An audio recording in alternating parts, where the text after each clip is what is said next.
Hello, my name is Carne Ross. It's a joy and a privilege that I'm quite often approached by people, young people, I guess, who want advice about their futures. They're interested in the world, they want to work internationally, sometimes they want to be diplomats. I try to help when I can, but I'm offering this video for the times when I can't help in person. My advice has changed over the years. Despite my history with the British Foreign Office, I'm often asked how to join the diplomatic service. I used to say that it was worth doing, not least for the extraordinary experience of inside track diplomacy it gives you. I no longer say this. I used to say that you can try to change the system from within. This was naive. When I was an official, I didn't change the system, it changed me. For evidence, just see what I did, to my great present shame, on sanctions on Iraq. I helped perpetrate and enforce them, even though they did immense harm. I was a happy careerist colluder in the system. People like me made it work. I was ambitious for myself. My values were very much a secondary concern, one that I was too often prepared to sacrifice. I have become critical, if not actively hostile, to the state. The state has permitted a morality not permitted to the rest of us, including reserving to itself the right to use violence and ultimately kill. That's what I did. I was part of several wars, as well as those sanctions, themselves a form of violence. And as a diplomat, even for nice Western democracies, the few that are left, sooner or later you will have to lie for your country, make nice to dictatorships and repressive states, or help sell arms, or worse, justify war. I met recently with a friend who joined the office, as we called it, at the same time as me. He told me about how he had helped sell British-made fighter aircraft in the country where he had been posted as British ambassador, a job I might once have sought. That country has never had elections, human rights are routinely abused, and the government supports Islamist extremist groups across the Middle East. Yet he seemed proud of his accomplishment. Some of the people with whom I joined the Foreign Office are now busy in senior positions expelling illegal migrants and punishing peaceful protest. They think of themselves as nice people. You might think they're nice. I'm connected with some of them on LinkedIn. Others are right now approving arms sales to genocidal governments. It's what you do that matters, not who you think you are. I'd only recommend becoming a diplomat if it's for somewhere like Mexico, South Africa, who's been great on Gaza war crimes, or Norway, apart from their hypocrisy over oil. Germany, France, which supports Morocco's illegal occupation of Western Sahara, the UK and US, not so much. I apologise to my friends currently in those jobs. Please don't take it personally. Were it not for Iraq, I would still be with you. In any case, there isn't time now to think about the long arc of a career. Spend a few years doing this in order later to do that. I used to recommend this approach too, but no more. The manifestations of systems collapse are upon us now. Fascism in America, the rising far right across Europe, the climate emergency. Need I go on? We need everyone to get on this. Indeed, the idea of career seems to me increasingly misplaced. AI is busy destroying the knowledge jobs, i.e. middle-class jobs. Even before that, capitalism had created an everyone for themselves economy. I now know very few people of my age who are in permanent jobs. At my age, we should be enjoying the apogee of our careers with a comfortable retirement in prospect. But most people of my generation I know are in more or less temporary gigs, worrying about the next one or their non-existent pensions. Even the Foreign Office has become a much less secure employer as it ejects the unwanted into compulsory early retirement. I'm sorry to be the bearer of such disillusioning news, but there is freedom in this realization too. No longer are you obliged to toe the line for all your working life, to fit in, grovel to the bosses, etc., because you want ultimately to make it to the top. So that's what not to do. What to do instead? Well, here my advice gets a little less conventional. Don't start by thinking of careers or other labels, at least in the realm of international relations and diplomacy, not for doctors, obviously. What really matters doesn't have a label, and certainly not that of career. The first task in making any choice is to locate what you love or hate.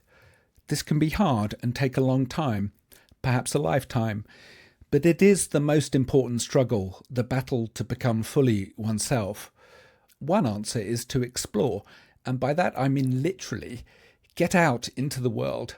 Happily, this is also the best thing to build up your resume or CV for that career in IR. I'm often approached by young people who want to get into international relations, but they're sitting in London or Amsterdam or Washington, DC. The best way to learn about the rest of the world, and indeed find out what you might love, is to go and live there, not just visit as a tourist. You can't learn about the rest of the world by sitting in Washington.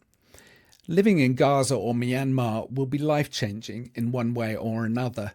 Every place I have lived, Germany, Norway, the US, Kosovo, or Afghanistan, or indeed Zimbabwe, where I once worked as a teacher, each of these places has taught me something fundamental. Those places changed my life. Whether they further your job prospects or not, the experience will be rich beyond your imagination. The other thing about living and working overseas, perhaps first as a volunteer, is that it's easier to get an international job overseas than at home, i.e. London, Washington, etc. The competition for jobs at good NGOs, for example, say in conflict prevention or mediation or think tanks, is ferocious. When I ran Independent Diplomat, we would get hundreds of applications for every vacancy. I still get letters now asking for internships, etc. By the way, I cannot help with this at all. The best way to sidestep this crowd is to work overseas in a local position, say with a humanitarian NGO or even the UN, a very problematic employer, but that's another story, and extremely difficult to join if you are American or British. Do a great job and you'll start to worm your way in, or find out that the work doesn't suit you. Either way, you've made progress. Learn languages. Again, pretty obvious, but if you do, you will be well ahead of most of the competition. If you want to specialize in the Middle East, for goodness sake, learn Arabic or Hebrew or Comanche and go and live there. Ditto the Balkans, Africa or Venezuela. You will understand that place better than 98% of the people who pontificate about it. This is all saying the same thing. To do international relations, practice it. Go and have international relations, including having relationships. That's probably my most important bit of advice. Finally, something that has taken me far too long to learn, and I hope you avoid my mistakes. Seek out something you love and makes you proud.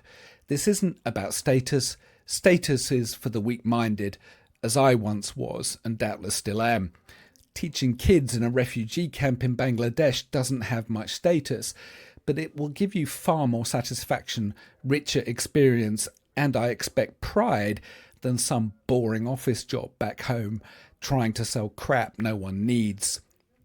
This is not the advice you will receive in university career offices or perhaps from parents or peers, and I do get that paying off enormous student loans is also a major concern.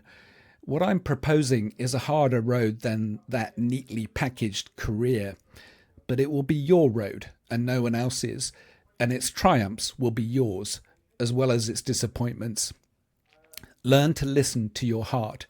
Take note of the moments which moved you or enraged you. Then go and work on that thing. Find others who do. Talk to them. Most people are open to sharing their knowledge if you ask politely. Get their advice. Say thank you after you've got the advice. I'm shocked at how many fail to do this. Make contacts. Network is the awful term. Show and then tell that you're working hard to get the necessary experience or qualifications. Be persistent and thoughtful and respectful of busy people, but not sycophantic. not an annoying pest. But don't quit. Some of the best advice I ever got is this: don't settle, i.e. settle for second best. Insist to yourself above all that you will only do what you really want. If you don't, you will end up with second best. Of course, this requires determination and strength of will. This is all a bit Nietzschean and Ayn Randian, but this rule has really helped me. When I first mooted what became Independent Diplomat to friends and family, my sister said, "If it's such a good idea, why hasn't someone else done it?" Thus, our dreams annihilated. Don't let that happen to you. Keep going. If you fail, at least you tried, which is more than most people can say. This is how to get jobs that work for you and a life that you may love, at least in this regard. If you have any other tips, please share them in the comments. I gladly share this advice for free. Lots of people have helped me on my journey, asking for and getting nothing in return.